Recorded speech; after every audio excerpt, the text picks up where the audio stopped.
ఓం భూ వరాహాయ నమ. ఓం త్రిమూర్తి స్వరూపాయ నమ. ఓం బ్రహ్మ విష్ణు శివాత్మికాయ నమ. ఓం సర్వ ఋషిభ్యో నమ. అనంత విశ్వాలయం విశ్వసేవా కేంద్రం అఖండ మహాసంకల్ప ఫౌండేషన్. త్రిసత్యే విధియుక్తం శ్రేయం త్యాగేనైక అమృతత్వ మానసు అనేటువంటి ఋషి ప్రతిపాదన ద్వారా అనేక నివేదికల ద్వారా ఇప్పటి వరకు 3 సత్యాల్ని మానవుడు గుర్తించగలిగి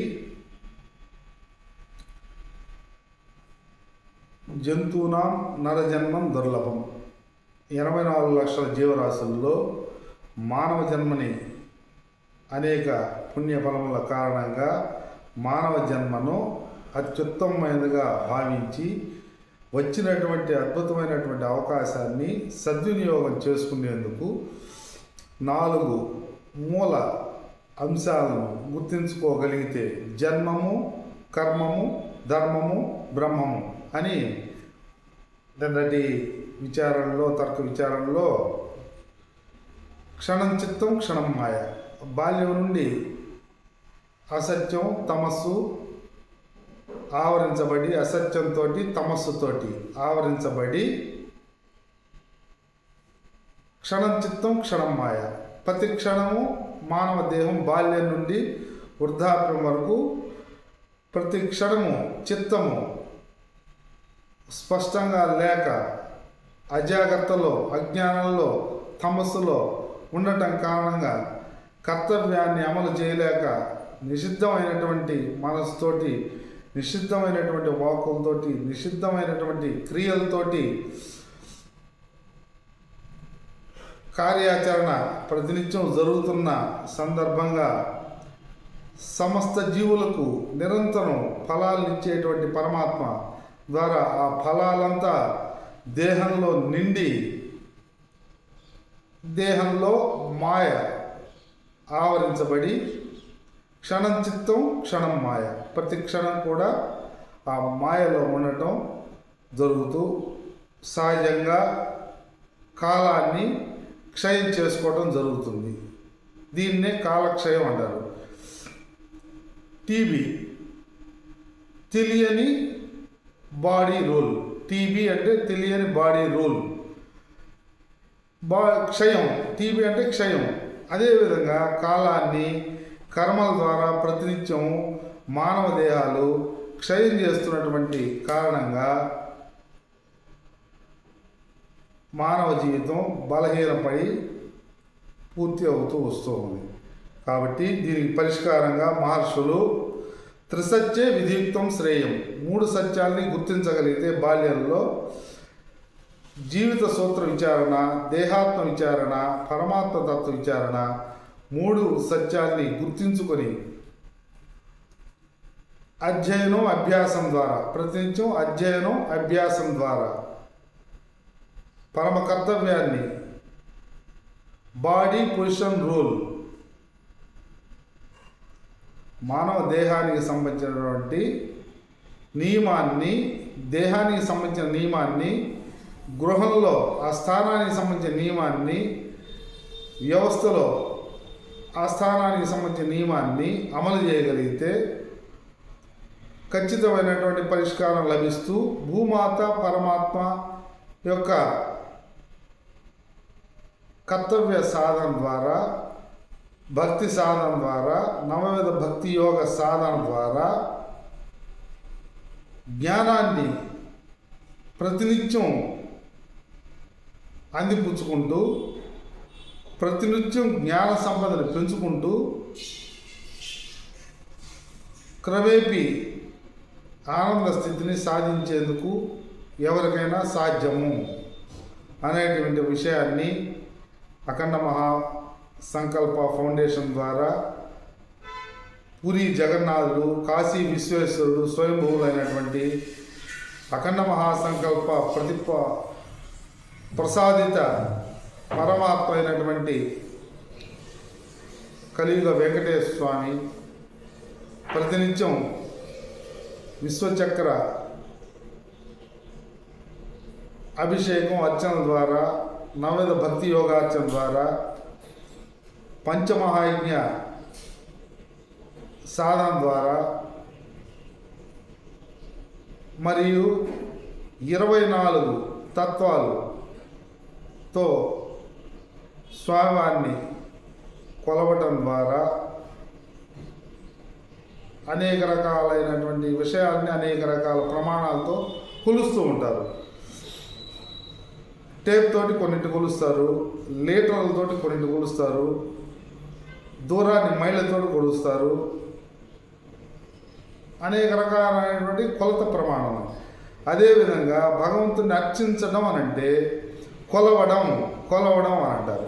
ఆ కొలవడం అనంటే పరమాత్మ ఎంతటివాడు, ఎప్పటివాడు, ఏం చేస్తుంటాడు అనేటువంటి విషయాలని గ్రహించుకొని నవవిధ భక్తి యోగాలతో శ్రవణం, స్మరణం, కీర్తనం, వందనం, అర్చనం, పాదసేవనం, దాస్యం, సఖ్యం, ఆత్మనివేదనం అనేటువంటి 9 రకాలైనటువంటి యోగ మార్గాల ద్వారా పరమాత్మని కొలవగలిగితే మానవ దేహాన్ని కూడా సరైనటువంటి స్పష్టమైనటువంటి సార్థకత, జీవన్ముక్త స్థితిని సాధించేందుకు ప్రతి మానవ దేహానికి అవకాశం కలదు అనేటువంటి విషయాన్ని విన్నపం చేస్తూ రాబోయేటువంటి రోజుల్లో స్పష్టమైనటువంటి నిమిత్త కారణ వ్యాప్తి నిమిత్త కారణంగా వ్యాప్తాయ నమః అని అంటారు. పరమాత్మ వ్యాప్తాయ నమః, వ్యాప్తి రూపంలో ఉన్నాడు. ఆయన వ్యాప్తి రూపంలో ఉన్నాడు అనేటువంటి దాన్ని తెలుసుకోవాలి అని అంటే పరమ కర్తవ్యాన్ని, నవవిధ భక్తి యోగాన్ని అమలు చేసుకుంటూ పోతే ఖచ్చితంగా ఆ జ్ఞాన స్థితిలో పరమాత్మ దర్శనం అయ్యేందుకు అవకాశం ఉన్నది. మహర్షులు అధ్యయన అభ్యాసం ద్వారా సాధించవచ్చును అనేటువంటి ప్రామాణిక విషయమై వ్యాప్త నిమిత్త ఉపాదాన కారణంగా ప్రతినిత్యము శ్రీ విశ్వచక్ర అభిషేకము, అర్చన, నవవిధ భక్తి యోగార్చన జరుగుతుంది. ప్రతినిత్యము ఒక పరమాత్మ యొక్క తత్వం, విష్ణు సహస్రనామం, అమ్మవారి తత్వాన్ని, ఒక్క నామాన్ని చతుర్విధ పురుషార్థ, చతురాశ్రమ, చతుర్దశ, ఈ 4 విషయాలని ప్రతినిత్యం ప్రతి వీక్షణలో మానవ దేహానికి అన్వయం చేసేటువంటి ప్రయత్నం, విశ్వ ప్రయత్నం జరుగుతుంది. కాబట్టి ఈ విశ్వ వీక్షకులకు విజ్ఞప్తిగా రాబోయే నివేదనల్లో చతుర్విధ పురుషార్థ అఖండ మహాసంకల్పం ద్వారా చతుర్విధ పురుషార్థ నిశ్చయాన్ని చేసుకుంటూ చతురాశ్రమాల్లో ఉండేటువంటి వీక్షకులు ఎవరైనా అధ్యయనం, అభ్యాసం ద్వారా ఎవరైనా సాధన ద్వారా సాధ్యం చేసుకోవచ్చును అనేటువంటి విషయాన్ని విన్నపం చేస్తూ రాబోయేటువంటి వీక్షణల్లో, నివేదనల్లో స్పష్టమైనటువంటి విధి విధానాలను స్పష్టం చేసుకుంటూ త్యాగేనైక అమృతత్వ మానసు అని అంటే త్యాగం ద్వారా అమృతత్వాన్ని సాధించవచ్చు. త్యాగం అని అంటే ఏం త్యాగం చేస్తారు, ఏమున్నది అనేటువంటి తర్క విచారణ మరొక ఎపిసోడ్లో చేసుకుంటూ త్రిసత్యే విధియుక్తం శ్రేయం, 3 సత్యాలని అనంతమైనటువంటి కాలంలో బ్రహ్మాండ నాయకుడి వద్ద చెప్పేటువంటి అఖండ మహాసంకల్పంలో అనంతమైనటువంటి శ్వేతవరాహ కల్పే అని అంటారు. శ్వేతవరాహ కల్పం, అనంతమైనటువంటి కాలం అనేటువంటిది ఒకటి వచ్చేసింది. రెండవ నిర్ధారణ దేహాత్మ విచారణ. దేహాత్మ విచారణ అంటే నేనెవరు, నువ్వెవరు, ఎవరెవరు అనేటువంటి నివేదిక ద్వారా నిర్ధారణ చేసుకున్నాము. అంటే స్థూల దేహము, సూక్ష్మదేహము, కారణదేహము, మహాకారణదేహం. దేహాత్మ విచారంలో ఈ 4 ఉంటాయి. దేహంలో 18 ఇంద్రియాలతోటి సూక్ష్మదేహం ఉంటుంది అనే దాని వరకు కూడా నివేదికల ద్వారా తెలుసుకున్నాం. అనంతమైన కాలంలో శ్వేతవరాహ కల్పంలో కోట్ల సంవత్సరాలు ఉన్నాయి. మానవ జీవితం 100 సంవత్సరాలే. 2 దేహాత్మ విచారణ చేసుకున్నాము. 4 దేహాలతో కూడింది. సూక్ష్మదేహంలో 18 ఇంద్రియాలు కలిగినటువంటిది. ఈ 18 ఇంద్రియాల్లో పంచేంద్రియాలు కన్ను, ముక్కు, చెవి, నాలుక, చర్మము. కన్ను, ముక్కు, చెవి, నాలుక, చర్మము 5. ఈ 5టికి సంబంధం కలిగి మనసులో సంకల్పం చేసుకుని 5టికి సంబంధం కలిగి మనసులో సంకల్పం ఉంది. 5టితో సంబంధం ఉంది. క్రియల ద్వారా కర్తవ్యాన్ని అమలు చేసుకునేది. మనసు, వాక్కు, క్రియలు 3 సత్యాలు దేహంలో వచ్చేసాయి. ఈ 3 వచ్చేస్తే మానవ దేహం ఈ 5తోటి సంబంధం కలిగి ఉంటే, దేహంలో పంచ అంగాలతోటి సంబంధం స్పష్టంగా ఉంటే, దేహం మనసులో సంకల్పాన్ని ఈ 5 ద్వారా అమలు చేసేందుకు స్పష్టమైనటువంటి విధానం ఆ దేహానికే ఉన్నది. కాబట్టి 5 ద్వారా మనసులో సంకల్పంతో అమలు చేసుకునే సూక్ష్మదేహాన్ని అమలు చేసుకునే బుద్ధి ద్వారా అమలు చేసుకునేందుకు అవకాశం ఉంది. అప్పటికి దేహాత్మ విచారణ అనంతమైనటువంటి కాలంలో 100 సంవత్సరాల మానవ దేహంలో 5తోటి పంచేంద్రియాలతోటి మనసులో సంకల్పంతో మనసు, వాక్కు, క్రియలు అమలు చేసుకునేటువంటి విధానం ఉన్నది. అప్పటికి దేహాత్మ విచారణ అవుతుంది. అనంతమైనటువంటి కాలంలో 100 సంవత్సరాల మానవ జీవితానికి దేహానికి సంబంధించినటువంటి స్పృహ, జాగృత అవస్థ, బాల్యము, యవ్వనము, కౌమారము, వార్ధక్యము, ఈ 4 దశలు మానవ దేహానికి ఉన్నాయి అనేటువంటి స్పృహతోటి 4 ఆశ్రమాలు ఉన్నాయి. బ్రహ్మచర్యము, గృహస్థాశ్రమం, వానప్రస్థం, సన్యాసం. మనం ఏ దశలో ఉన్నాము, ఏ ఆశ్రమంలో ఉన్నాము, ఏ దశలో ఉన్నాము, ఏ ఆశ్రమంలో ఉన్నాము, ఏమి కర్తవ్యం చేయాలి, ఇది 3.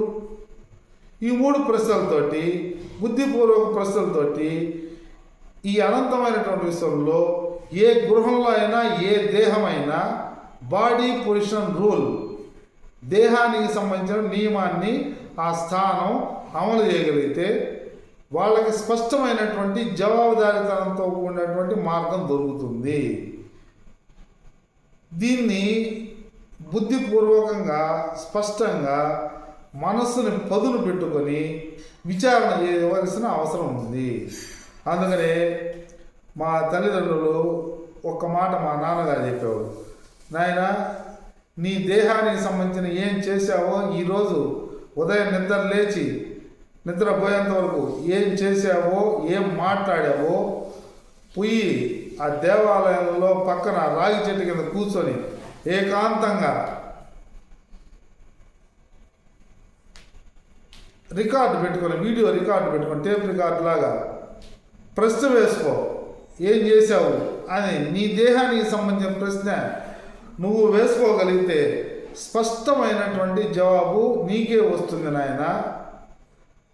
నీకు సంబంధించిన ప్రశ్న ఒక్క రోజులో నీకు సంబంధించిన మనసు, వాక్కు, క్రియల ద్వారా ఏమేం చేశావో అది విధియుక్తమైనటువంటి కర్తవ్యంలో ఉన్నాయా లేవా అనేటువంటి జవాబుని ఆ రాగి చెట్టు, వేప చెట్టు కింద కూర్చొని నీకు నువ్వు ప్రశ్న వేసుకుంటే జవాబు నీకు వస్తుంది అని మా నాన్నగారు, మా అమ్మగారు చెప్పడం కారణంగా దీన్ని అనుభవపూర్వకంగా ఎవరికి వారు ప్రశ్న ఏకాంతంగా కూర్చొని ప్రతినిత్యం, ప్రతి సందర్భానికి, ప్రతి క్షణానికి, ప్రతి నిమిషానికి, ప్రతి గంటకి, ప్రతి రోజుకి, ప్రతి మాసానికి, ప్రతి సంవత్సరానికి ఎవరైనా ఎప్పుడైనా ఏకాంతంగా వేసుకోగలిగితే ఎవరి ప్రశ్నకి సమాధానం వాళ్ళకే వచ్చి దర్శనం అవుతుంది. దాన్నే నగ్న సత్యం అంటారు. ఇప్పుడు వస్త్రాలన్నీ వేసుకో ఉన్నాము, నగ్నంగా కనపడాలి అంటే ఏకాంతంగా ఒక రూమ్లోకి రహస్యంగా వెళ్ళి ఎదురుగా అద్దాన్ని పెట్టుకొని అన్నీ మూడదీసేసి చూస్తే నగ్నంగా కనపడుతుంది. నగ్న సత్యం అనేది అది ఎంత భయంకరంగా, భయానకంగా ఉంటుందో, వాస్తవంగా ఉంటుందో. అందుకనే విశ్వరూప దర్శనం పరమాత్మ ద్వాపర యుగంలో అర్జునుడికి విశ్వరూప దర్శనం చేశారు. విశ్వరూప దర్శనం చేసినప్పుడు విశ్వమంతా అనేక తలలతోటి, అనేక చేతులతోటి, అనేక పాదాలతోటి, అనేక శిరస్సులతోటి దర్శనం అయ్యాడు స్వామి. మొత్తం వ్యాపించి దర్శనం అయితే ఆయన భయపడిపోయాడు. ఇదేంది, అన్ని జీవుల్లో ఉంటూ అన్ని జీవులకి కర్మ ఫలాలను నిరంతరం ఇస్తూ ఇన్ని తలలతోటి, ఇన్ని శిరస్సులతోటి ప్రతిక్షణం కర్మ ఫలాలను అందిస్తున్నటువంటి పరమాత్మ అని భయపడ్డాడు ఆయన. ఆ భయం వలన ఆయన కర్తవ్య ఆయన ఇంక చాలించు స్వామి, ఇంక నేను చూడలేను అన్న తర్వాత ఆయన విశ్వరూపాన్ని, అదేవిధంగా బాడీ పొజిషన్ రోల్, బాడీకి సంబంధించినటువంటి సత్యాన్ని, స్థూల దేహాన్ని చూసుకోగలిగితే, అదేవిధంగా ఈ స్థూల దేహం ఏం చేస్తుందో ప్రశ్న ఏ దేహం ప్రశ్నించినా కానీ జవాబు చెప్పదు. ఇది ఖచ్చితమైనటువంటి ఎవరికి వారు ఎవరి దేహంలో, గృహంలో, వ్యవస్థలో ప్రస్తుతానికి జరుగుతున్నటువంటి రకరకాలైనటువంటి సామాజిక స్థితుల్లో మనిషికి మనిషి ప్రశ్న సమాధానం ఏ రూపంలో ఉన్నాయో ప్రతి ఒక్కరికి స్పష్టంగా అవగాహన అవుతూ ఉంది. ఏ దేహం ప్రశ్నిస్తే ఏ దేహాన్ని ప్రశ్నించే హక్కు ఉన్నది, అర్హత ఉన్నది.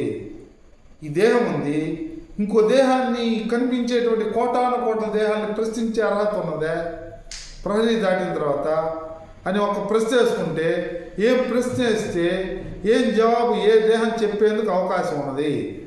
అది కేవలం ఒక్క తల్లిదండ్రులకు మాత్రమే ఆ దేహంలో, గృహంలో ఆస్కారం ఉంటుంది. బయట సామాజిక నియమాల ద్వారా ఉన్నది. వీటన్నిటినీ అమలు చేయలేకపోతే భూమాత, పరమాత్మ, భూమాత నిరంతరం నియమాలని అమలు చేస్తూ ఉంటుంది, పరమాత్మ నిరంతరం పరమ నియమాలను అమలు చేస్తూ ఉంటాడు. వాళ్ళు 100 సంవత్సరాలు మానవ దేహాలకు ఫలాలనిచ్చి ఒక్క అబద్ధం వలన, అనేక అబద్ధాలతోటి మానవ జీవితం బద్ధపడిపోవటం జరుగుతుంది. ఒక్క నిజం వలన నిలబడి కూర్చొని పడుకొని పరమ స్వతంత్రంగా ఉండేందుకు అవకాశం ఉంది. నిజం నిలబెడుతుంది, నియంత్రణలో వస్తుంది. అబద్ధం పడిపోతుంది, పడుకుంటుంది, ఇంక లేచేందుకు కూడా అవకాశం లేదు. అందుకని అబద్ధంలోంచి బయటకు వచ్చి నిజాన్ని నిర్భయంగా, ఏకాంతంగా ప్రశ్నించుకోగలిగితే స్పష్టమైనటువంటి జీవన విధానానికి ఆస్కారం అఖండ మహాసంకల్పం ద్వారా ఉన్నది. మూడవది పురుషార్థ నిశ్చయం, ధర్మం, అర్థం, కామం, మోక్షం. ఈ 4టిని అన్వయం చేసుకోగలిగితే ఈ విశ్వ నివేదన, అనేక నివేదనల ద్వారా వీటిని అన్వయం చేసేటువంటి విశ్వ ప్రయత్నంగా రాబోయే రోజుల్లో రాగలమని విశ్వవీక్షకుల విజ్ఞప్తిగా యూట్యూబ్ నిర్వాహకులకు విన్నపం చేసుకుంటూ ధన్యవాదాలు చెప్పుకుంటూ శుభం భూయాత్. ఓం తత్సత్.